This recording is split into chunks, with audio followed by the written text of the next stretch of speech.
最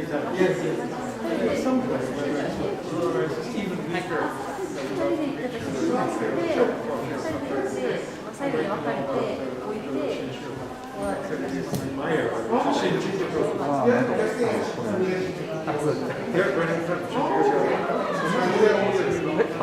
あ、もう聞きます。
Good evening, and welcome to Tsukiji Hongwanji Buddhist Temple. Everybody, please join me in Gassho.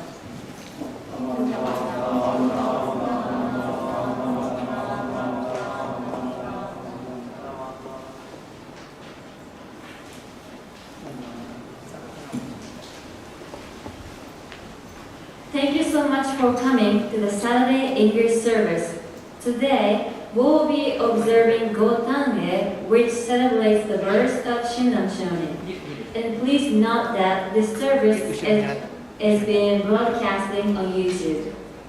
Now, we would like to begin the service with the offering of candles, flowers, and incense.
Now, we would like to begin the service.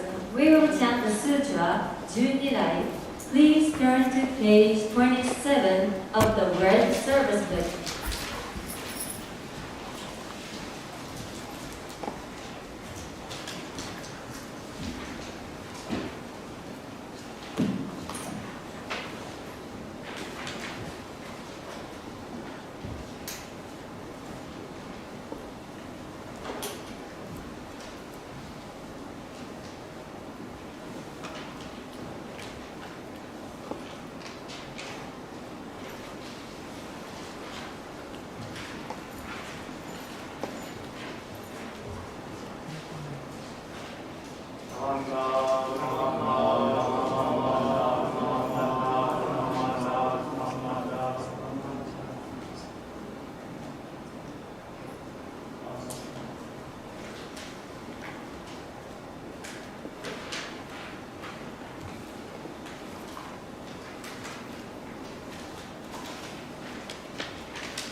Now, we will sing the Gathas Shinshu anthem, found on page 5 in the blue service book.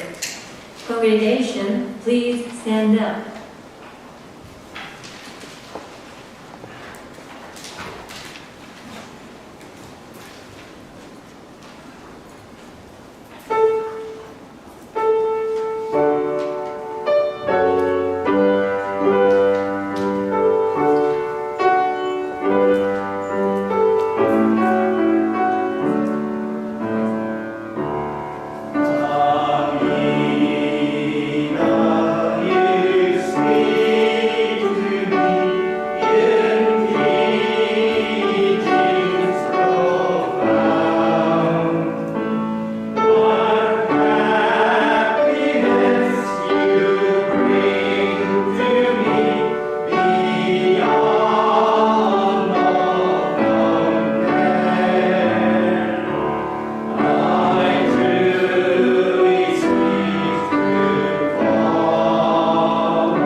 Remain standing for recitation of the 3 treasures found on page in the same service book.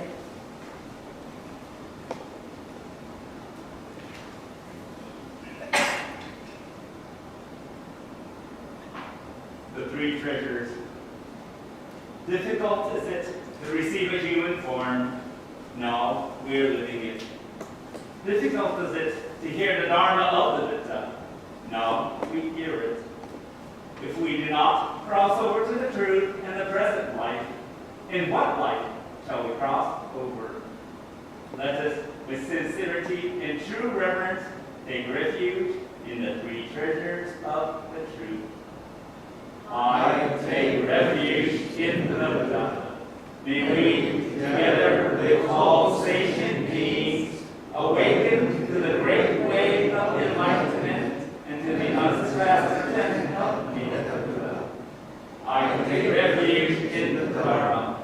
May we, together with all sentient beings, enter the storehouse of the Dharma, becoming like the wisdom ocean.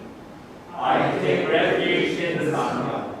May we, together with all sentient beings, become units in true accord, in harmony with all things. The fearless, profound, and even in many hundreds and thousands of kalpas. Now we are privileged to hear and receive it. Let us thoroughly understand the true meaning of Tathagata's teachings. Namo Amida Butsu. Namo Amida Butsu. Namo Amida Butsu.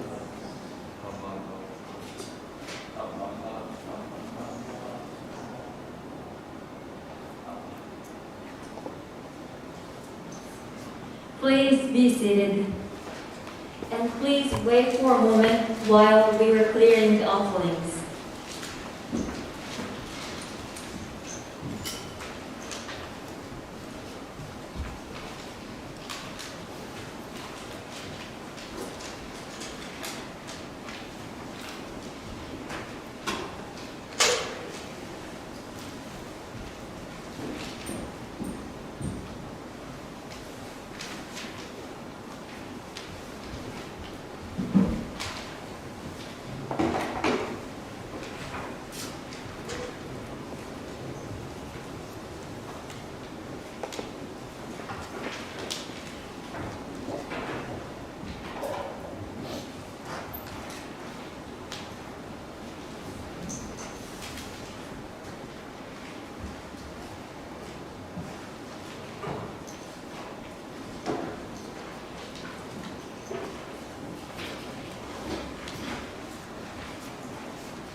Thank you for waiting.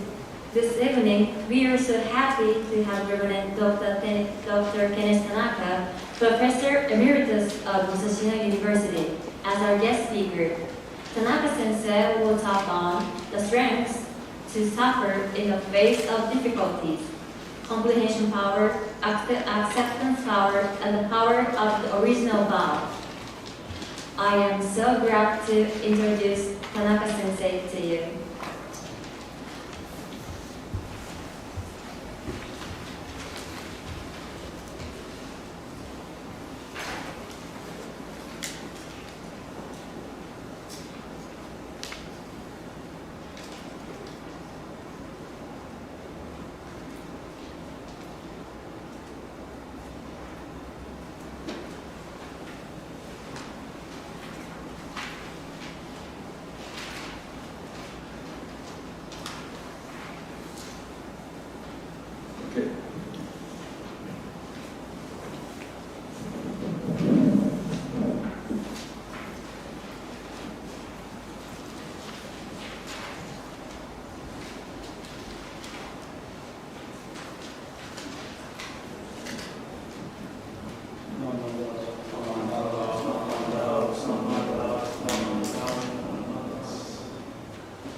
Well, good evening to everyone.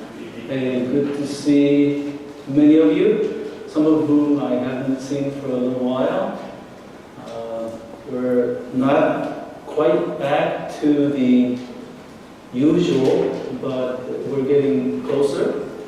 And the teachings of impermanence that we emphasize in Buddhism means that things change for the worse, but also for the better.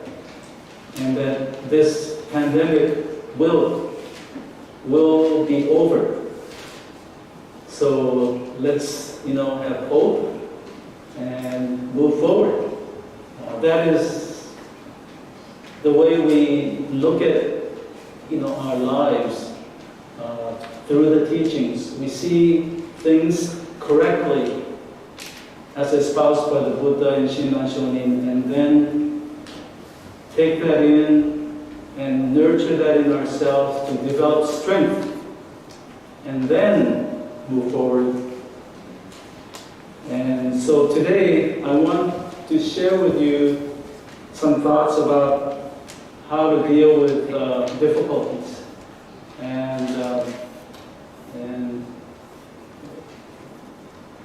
because, you know, life is full of difficulties, as I will talk about. But anyway, rather than become very somber from the very beginning, I just wanted to share a humorous episode from chanting the Junira. Junira is a chant that I grew up with when I was a child and youth in California. We probably chanted this all the time, and so most of us who grew up in Jodo Shinshu temples chanted this at Dharma school. We used to call it Sunday school. And the last line, Koga Chodai Midason, thus I bow or pay obeisance to Amida Buddha.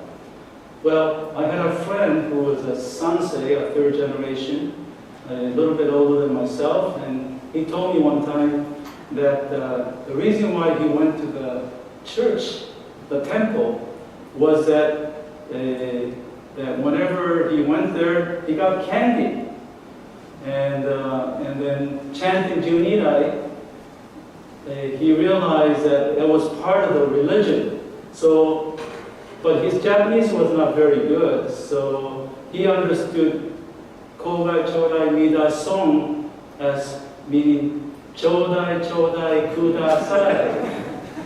And so he thought he was chanting Junirai to get the cookie and the candies that he got whenever he went to the temple. So it's one of the interesting humorous episodes. There are many like that. I'll just tell you one more. You know, many ministers from Japan went over, and you know, some of them, especially those who grew up during the Second World War, their English wasn't very good, but they tried very hard, which, you know, I really respect them all for their gallant effort to talk about Buddhism in a different language. But you know, we did the three treasures. I take refuge in the Buddha, you know, I take refuge in Dharma. But another version is, I put my faith in the Buddha. I put my faith in the Buddha. But the one Nisei minister of a friend of mine, who eventually became minister, and he heard his sensei always saying all the time, I put my face in the Buddha. I put my face, my face, not faith. And so he was wondering, you know, do I kiss the Buddha? How do I do that? And so anyway, I guess his curiosity got him very interested in Buddhism to the point where he became a minister. And now he's one of the well-known ministers in the Buddhist churches in America. Okay. Mic went up. Oh, but you can still here. Okay. I should have had this ready, and we all forgot to get this ready. There's always something that doesn't go right, just like life. All of you are rather serious. Okay, so you know, part of Buddhism is not necessarily to be serious all the time, but to become freer, you know, liberation, moksha. So you know, we're at a service at the Great Hall of Tsukiji Hongwanji, but you know, we can relax a little bit and enjoy the time that we have. And I understand that I have 40 minutes, and I probably spent some already. Okay, so you have a resume outline, and also you have been given a survey, a questionnaire. If you can possibly fill that out and turn that in afterwards, that would be nice. It's not mandatory, but if you would like, that would help me to get a better sense of how you understood the talk today. My talk, whenever I give a talk, I realize that I'm repeating the same thing, some aspects of it over and over again. But that's okay. because it's Buddhism is not just your head, but your heart and ultimately your gut. I talk about in Japanese the language you say hara, and so the appreciation of the Dharma is not just your head, intellectual, not just your feelings, but also the hara, the gut. It's beyond just your conception. So especially Jodo Shinshu, I think. When we talk about Amida's compassion, it's not something that we can internalize and understand in our head, but we have to understand with a total being. So just please remember, not only the head, not only the heart, but also the gut, the stomach, and the total body. But I want to begin by, if you turn to the last section, the conclusion, I decided I want to get the conclusion to you on page 4 at the very end.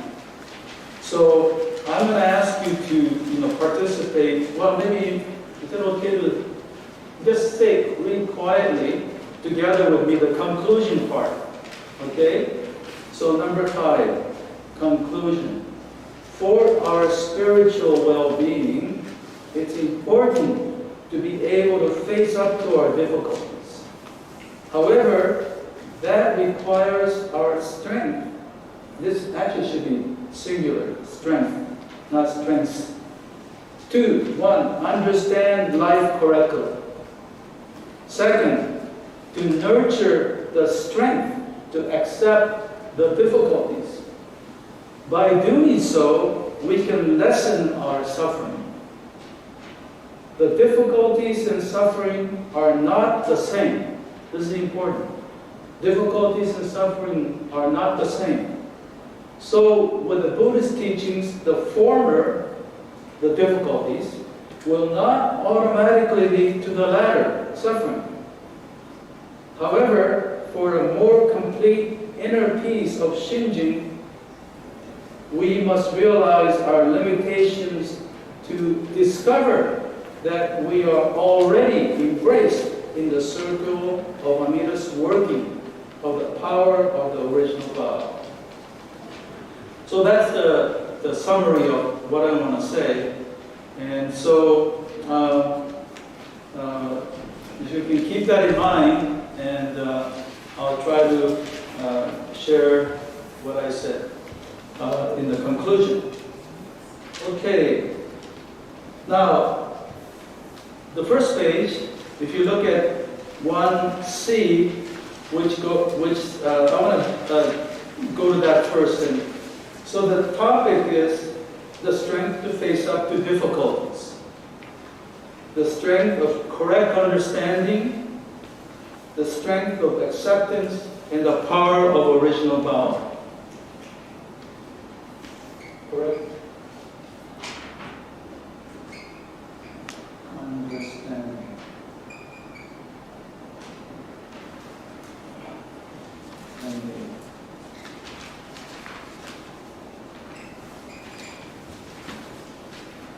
Acceptance.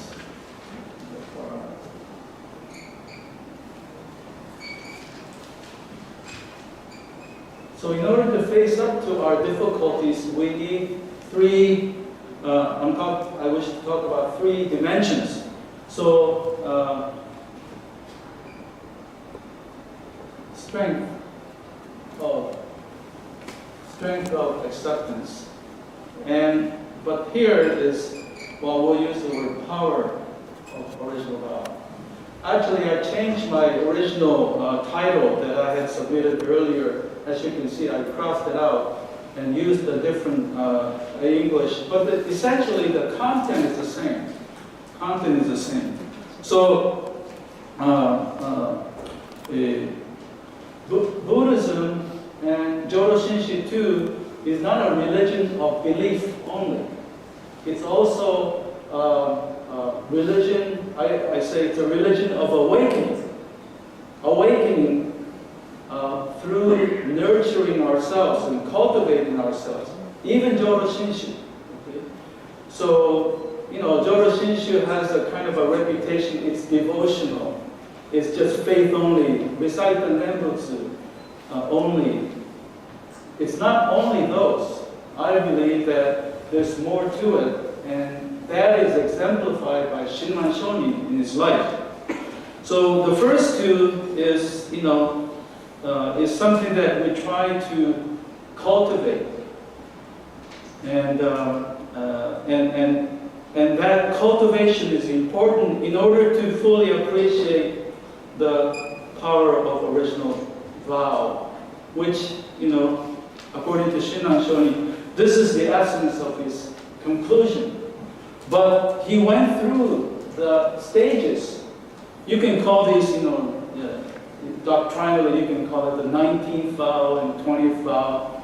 But essentially, we need to look at the total picture, because Buddhism is a religion of awakening, not just belief. And it's not just, especially Jodo Shinshu, is again, the perception is that it's like Christianity, Protestant, especially Protestant Christianity. But there are parallels, but there are differences. And the differences is that Jodo Shinshu too is a path of cultivation. It's almost like, tea ceremony, flower arrangement, judo, martial arts. When you start out, you don't have very much within you. But through cultivation and practice, you grow, you develop, and you discover. And so Buddha means you awaken to truth more and more. And so we should not forget that. And Shinran Shonin is a prime example of someone who faced up to difficulties. By the way, we're celebrating his birthday, and he would be 849 years old. And next year there's a big celebration. So we want to wish Shinran Shonin happy birthday. And thank you for leaving a teaching for all of us to follow. All of us who are not monks and nuns who have left the world. That is one of the great contributions of Shinran Shonin, allowing people like ourselves to attain the ultimate goal of Buddhahood. But he had full of suffering, difficulties. Difficulties. He lost his mother when he was young. His father was not around. At the age of 9, he was sent to monastery. Can you imagine, at 9 years old, being sent to a monastery? Your mother had passed away. But he overcame all of that. And then later, as you know, he, along with his teacher, Honen, were exiled. And he overcame that too.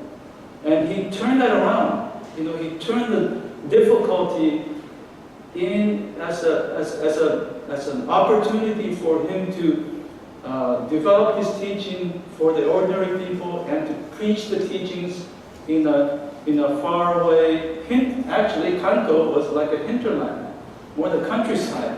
So he went there, and because of that, we have Jodo Shinshu denomination.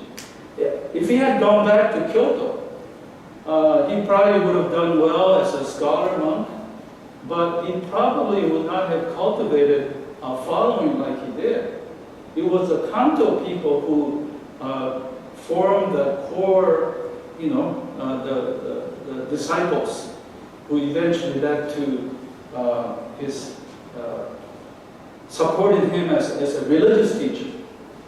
So I think we should gain, he is our model, not just by what he said, but how he lived his life.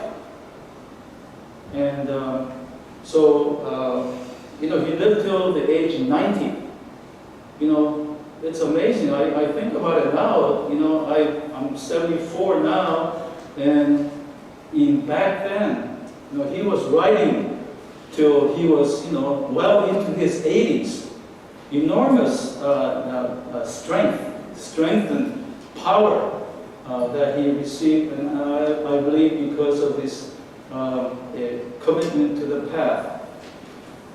Okay, so trying to bring this topic down to a more personal level. I like for all of you. Well, I would like to ask you, what are some of the difficulties that you have faced recently in the past year? Well, some examples which all of us share, which is the corona pandemic, that we're still undergoing that. The war in Ukraine. We see scenes on TV that are really heartbreaking. You see children being killed, and you wonder why this is happening.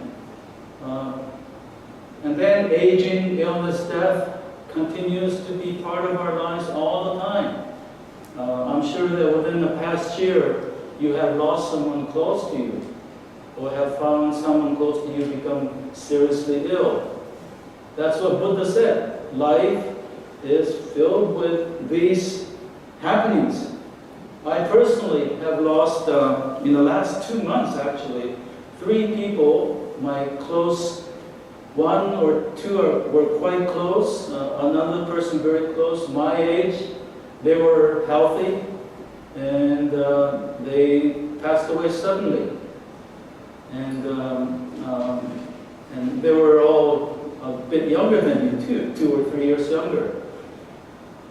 And also, more difficult to accept is when you have someone who died at a young age. And unfortunately, my son's wife, 33 years old, passed away just a month ago after 2 years of leukemia, battling leukemia. They lived in the East Coast in Boston. But if I have a chance, I'd like to talk about how brave she was, though she did not really subscribe to Buddhism, but she came from a Buddhist kind of background, and I think she was affected by that, but she lived fully to the very end. When she was told that, after 2 years of chemotherapy or a transplant, that, 2 times it didn't take. In Japan, you have a famous swimmer, Miss Ike, and she survived, so we're hoping, our daughter-in-law would be like that. But after 2 tries at the best hospital in Boston, it was not successful. And in January, she was told that there is no more option. But what she did was to spend the last, 3-4 months traveling.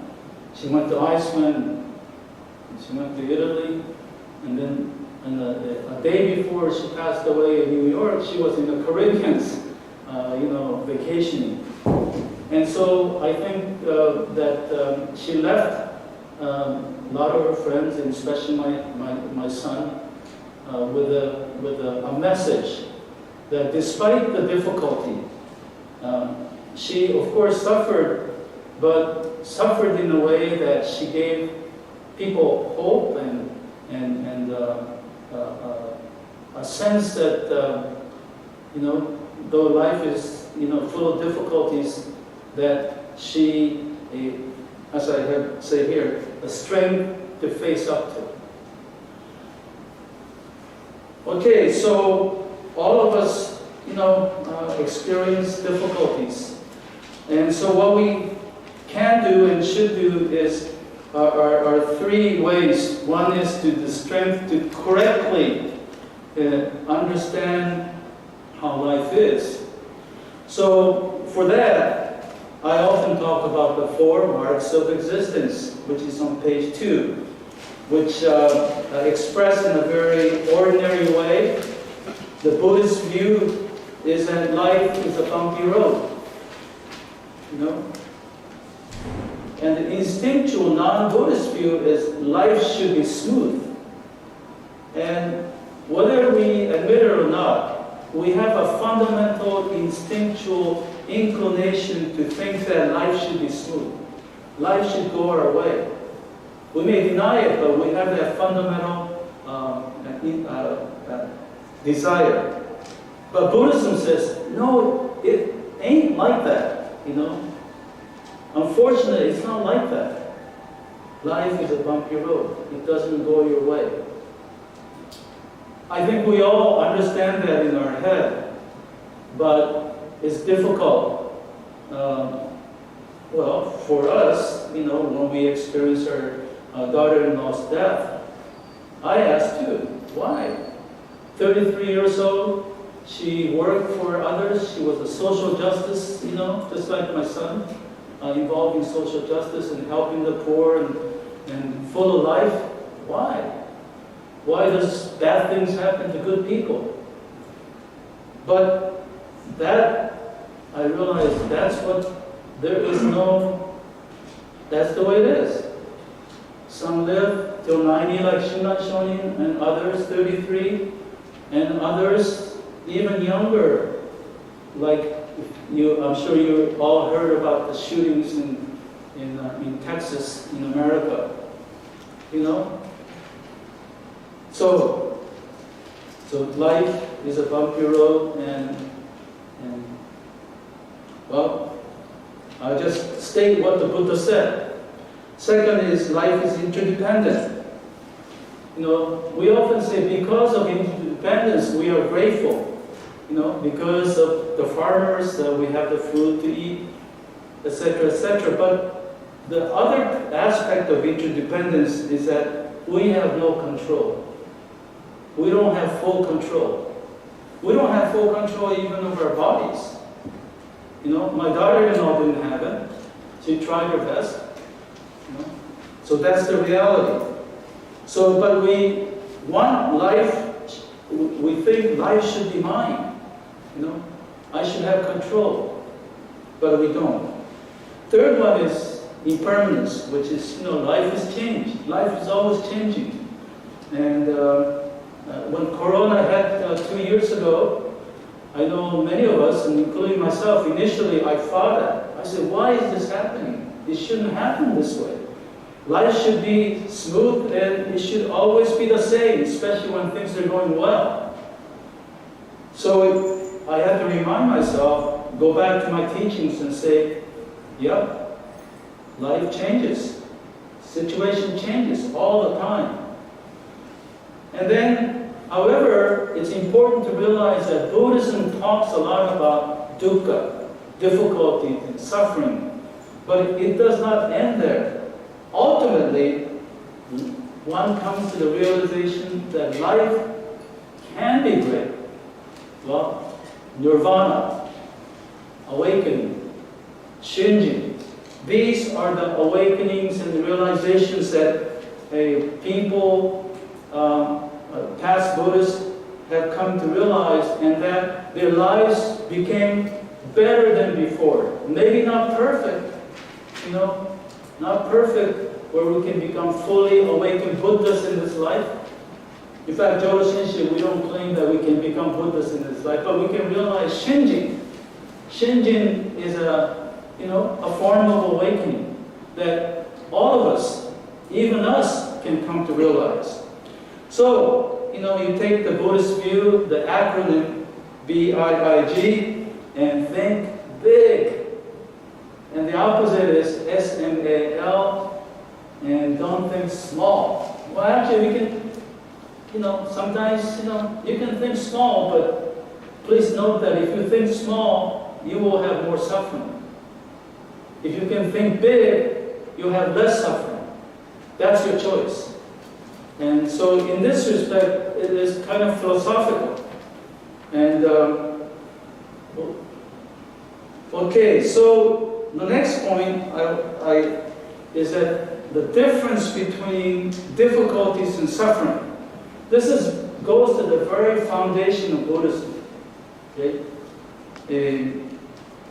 So in Buddhism, the traditional teachings don't make a distinction, but I think if you kind of analyze it, we have to think it would be easier to understand Buddhism if we thought this way. And for those of you who see, I always do this, the horizontal and the vertical. So you have the diagram here. And life is a bumpy road, especially when you go down like that. That's the bump. Oh, that's when the difficulty. You know, the coronavirus pandemic, for the Ukrainians, the war, for our family, you know, passing of our beloved daughter-in-law. And so we have our, you know, valleys. But this is the difficulties. And the suffering is subjective. It's subjective. This is more objective. This happens no matter what. I mean, some things are beyond control. It happens. But how you take it is up to you. And higher you go on the vertical, you are closer to Buddhahood. And there's a metaphor of one water and four views. And in Buddhism, you know, what happens on the horizontal is objective. So you have water. Say you have a water, and it says that depending on the level of the vertical level, the water is seen differently. And for a hungry ghost, the water seems to be like pus and phlegm. It's yucky liquid. Okay? But for fish, it's like water is a bowl where you live. And for us humans, water is something we drink. And for the heavenly beings, because their mind is pure and clear, it's like the water being water of a pond illuminated by shimmering jewels. So the difference between the water illuminated by shimmering jewels and the yucky liquid is dependent on who is seeing, who is looking at the water. So that is a well-known metaphor in Buddhism. So it applies to, you know, ordinary experiences. Some people are, despite the difficulties, are, you know, forward-looking and optimistic and caring of others, whereas some people see the same situation and they're always, you know, complaining, critical of others, etc., etc. So you can see it in the people if they have the vertical dimension well under control or cultivated, then they are able to see the water in a more pleasant way. I know that I always have too much things that I want to cover, but just to give you an example of one say if right now from the back door, this I have written here. Say a man whom none of us know comes barging in with in this hall, agitated, holding a bat in his hands, and yelling very loudly words that we cannot fully understand. What would you do? You get probably, you know, fearful, and and begin to maybe go out this door, and which is normal. But say if Shinran Shoni were here, because of his, you know, the vertical level is highly cultivated, he cares about other people, and he probably thinks more of that person than himself, and he would probably, you know, go up to him and say, well, is there anything we can do? And, you know, relate to that person kindly rather than running away. And the difference is because of his heart, his mind. And I think that can apply to not just Shinran Shoni, but anyone who has cultivated oneself on the vertical level. I'm going to skip the E part because then I would have to talk about my recent infatuation with Shohei Ohtani. Like many people in Japan, we're all becoming fans of Ohtani. And but anyway, let me. I may be able to come back to that later, but I want to share this cartoon that is very instructive. Okay. It's a metaphor of a man hanging on the edge of a cliff. And here's a man hanging on the cliff, and he feels the cliff is 100 yards, 100 meters down the bottom of the cliff. So, he's hanging on for dear life, and then he sees the Buddha right above him, and he says, "Oh, Buddha, save me, save me." And the Buddha says, "I will, let go." I will let go. I mean, what a way to save you, to save him. The Buddha knows that the cliff is not 100 meters high, but it's only 1 meter high. And that's the difference. Often, we take things, we take things as if we are hanging on the cliff 100 meters high, when in fact it's really no big deal. We're only 1 meter high. This is a good imagery for you to keep in mind when you feel upset about something or it's somebody, and put things in perspective. Hey, you're only 1 meter high. Let go. Let it go. So I have this imagery whenever I catch myself, getting upset or irritated about certain things that are only 1 meter high. So if the angels lose, it's no big deal. It's not like it's 100 meters, you're falling 100 meters. It's only 1 meter. But I wanted to share, somehow it's interesting, since I've taken interest in the angels and how well they do, I find myself really attached, almost to the point where if they lose, I get a little down, and I say to myself, it's only 1 meter down. Why am I?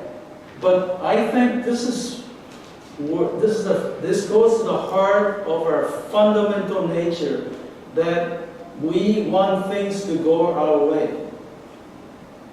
We want things to go our way. And that's what Shinran Shoni is talking about when he says, we're full of greed, hatred, and ignorance. And so I find it very interesting when I kind of assess my mind when the angels lose or Ohtani doesn't do well. How fundamentally I'm attached. And this is just for a baseball game, but to your children, your grandchildren, and something that means a lot. I mean, we're fully attached. And this is what Shinran Shoni came to realize. Okay, so the second part is the strength of acceptance. Now, this is not easy to do, but we need to cultivate ourselves in our daily lives. And I want to give some examples. These are easy to understand. So I know that some of you are already doing this, but one is, to gassho to your shoes. Got to slippers or other footwears. Why? Because we take them for granted. We never, think much of them. We're stepping on them and we're wearing them. We don't think about it. And Reverend Sunan Koyo Kubose, who is one of the 3 people that passed away, which I didn't really realize till the other day that he had passed away in March. And I had sent him an email, in February, because his wife had passed away last year, and he's living by himself, and I was kind of worried about him. I said, "How you doing?" And then he replied right away and saying, I'm doing okay. My cats and dogs are keeping me well, and my health is okay. Knock on wood. Unfortunately, his health didn't do well after that. But a week later, or 2 weeks later, I just passed away. And I didn't really know till the other day. But anyway, Reverend Kubo said he was a humorous guy, and he's the one that talked about, saying Gassho to your shoes. So if you can, once a week, at least say Namam or Gassho to your shoes for, thanking the shoes for allowing me to walk comfortably. Itadakimasu, most people who are affiliated with Japanese culture say itadakimasu when you eat, but I think we need to be more religious and spiritual about it. So I suggest that we say Namo Amitabha. And I know, of course, the priests and people who are deeply involved do that, but for ordinary seekers, if you're Joro Shinshu, itadakimasu, Namo Amitabha. Because Namo Amitabha is a religious expression of the gratitude that we feel for the oneness and the support that we receive. Also, this one, toilet gassho, once a week or so, same thing like shoes. When it comes out, Namo Amitabha. Or at least put our hands there, thank you. So we're thank you, we express our gratitude when we take it in, we express it when it comes out. And it's kind of, unorthodox, of course, but should try it. And well, I don't have time to talk much about Miyagi Sensei, who is one of my main teachers. I'll tell you, one time I was with him, because he had fainted when he was lecturing, so when he came up to speak at the Institute of Buddhist Studies where I was working, I had to be with him all the time because he was up in his age. Well, now that I think about it, he was my age. And, but anyway, he went into the bathroom for a long time and he didn't come out. So I got a little worried, and maybe he had fainted again. And so, and then I put my head real close to the door, and all of a sudden I hear, Namandavas, Namandavas. So in the restroom, he was also saying Namandavas. And I got the clue from there. And the last point is going to the altar. I think all of you and most people have a Buddhist altar, and I think that it is a wonderful place to cultivate our spirituality. Go in front of the altar and at least, say the Nembutsu, but also feel a sense of connectedness with the universe that allows me to be who I am, especially through food and air and the personal connection. So the altar is a place where one can reconnect with something that is beyond the ordinary. And I think it's good to have a spot like that. Okay, and then finally, the third part, power of original vow. Now, the first two, we can do our best. We can better ourselves. But it will never be complete. Because use an example of our daughter-in-law. I guess I can only speak for myself, and I try to understand, the fact that she is gone from us. But there's still that, that lack, this gap, this sadness. And so that can never be fully filled because I am an ordinary being full of, greed, anger, desire, and stupidity, etc., what we call gas. And so that is where Shinran Shonin says that we cannot rely on these if we want a full and complete spiritual peace of mind. And so this is where the power of the original vow becomes a reality. So we shift our, use this as an analogy. We try to climb to Buddhahood.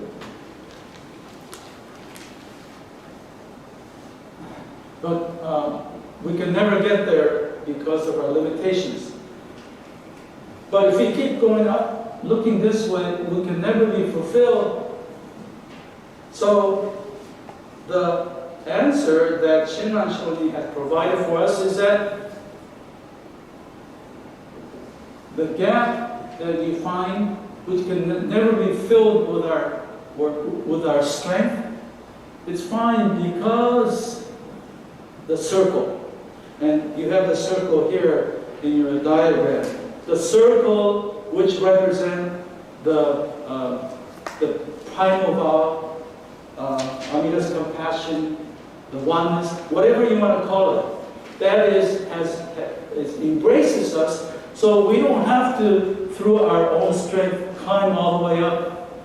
But we are, whether we're here or here or here, we are already in the embrace of Amita's compassion. So this is the way we can, appreciate the lack, the gap that we feel that can never be fully realized or fully satisfied through our own effort. And if we can put ourselves in that situation, there's a greater sense of fulfillment, and that we are fine here as well as life after death. So this is again, this is not something like under sea. It is not something that you can understand by your head, but as I said before, by heart or by gut. This realization cannot be attained by our head. Perhaps we can realize it better through the heart. For Shinjin, which is the Jodo Shinsho awakening, is rendered in trusting heart. But I would even go further by suggesting that it is realized with our gut, or in Japanese, with our hara. If the gut or hara does not resonate with you, perhaps you can consider this realization in terms of the sixth sense. Sixth sense. Another way is for you to imagine what I call the primary person of reliance. When you go in front of the Buddha, as I was saying earlier, to understand the compassion of Amida, one way that I do is to imagine the person of reliance, primary person of reliance, which is not in your resume, in the outline. And each of us has a person in your life, usually a parent or someone who raised you, who has an unconditional love for you, unconditional acceptance.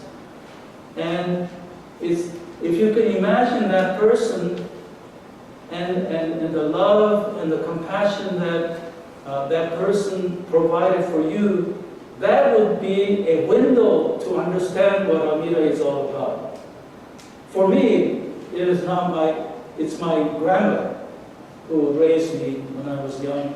And till this day, even at my age, when, push, shove, when push comes to, what was it?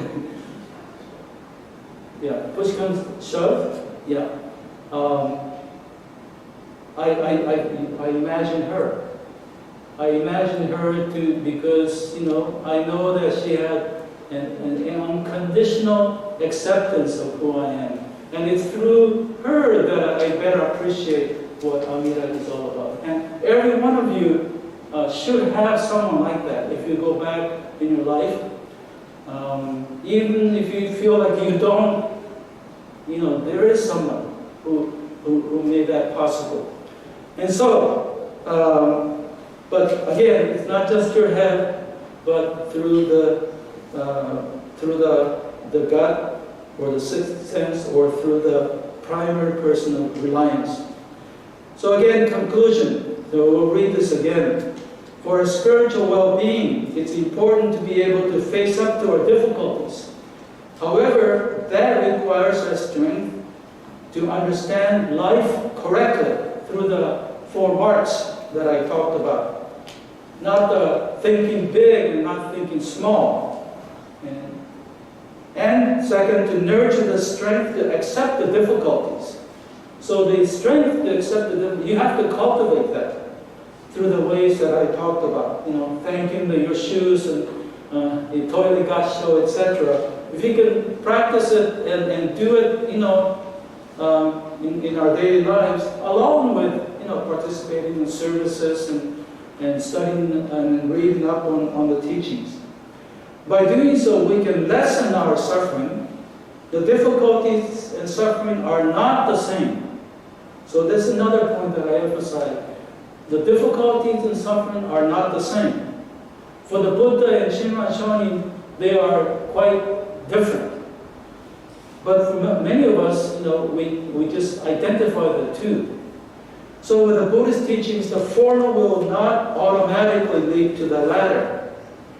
However, for a more complete inner peace of Shinjin, we must realize our limitations to discover that we are already embraced in the circle of Amida Buddha's working of the power of the original God.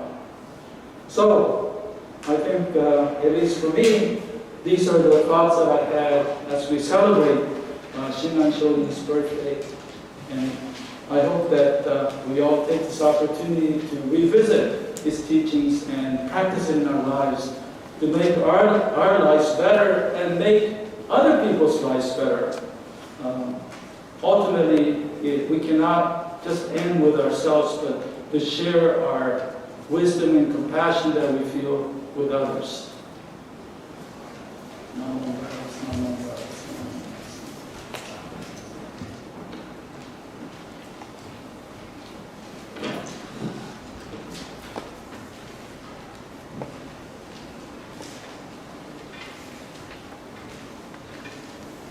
Thank you very much for the Dharma talk, Tanaka Sensei. We will now sing the Gatha Namo Amida Butsu. Congregation, please rise.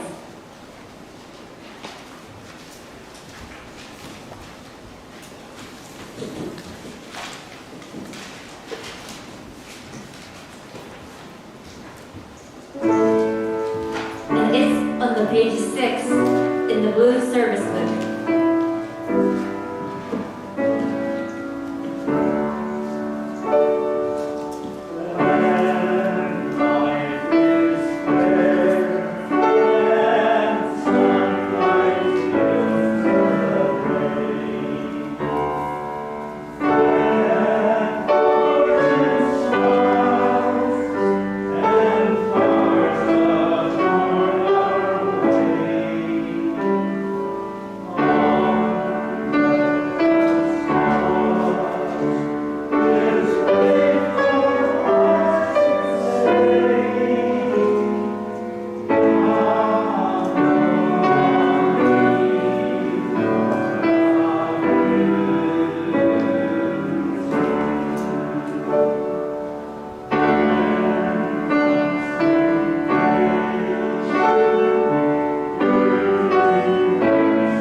Let us recite together the Sincere Creed found on page 2 in the same book, followed with the recitation of the benediction.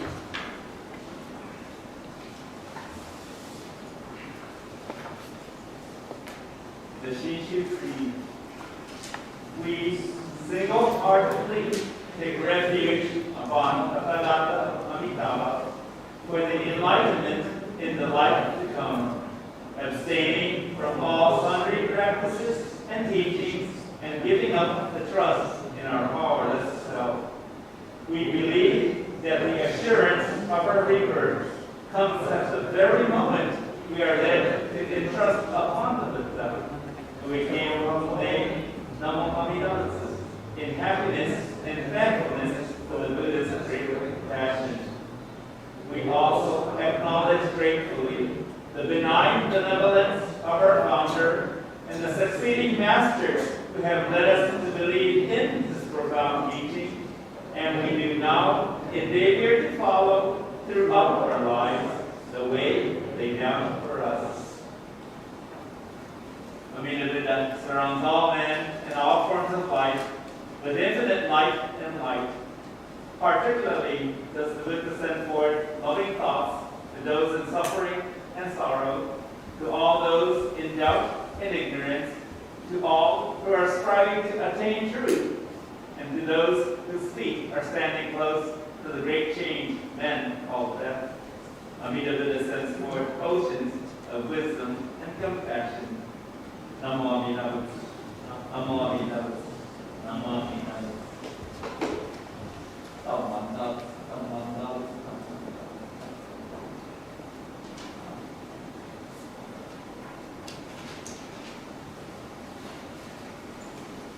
I would like to thank all of you for attending this evening service. The next service will be held on 25th June at 5:30 p.m. in the same room. The guest speaker will be Reverend Muraishi Esho, Resident Minister of Kodo Temple in Kanagawa. And the topic will be Live Towards Light of Truth Beyond Ignorance, Greed, and Anger. We look forward to seeing you again. Everybody, let us put our hands together in Gassho.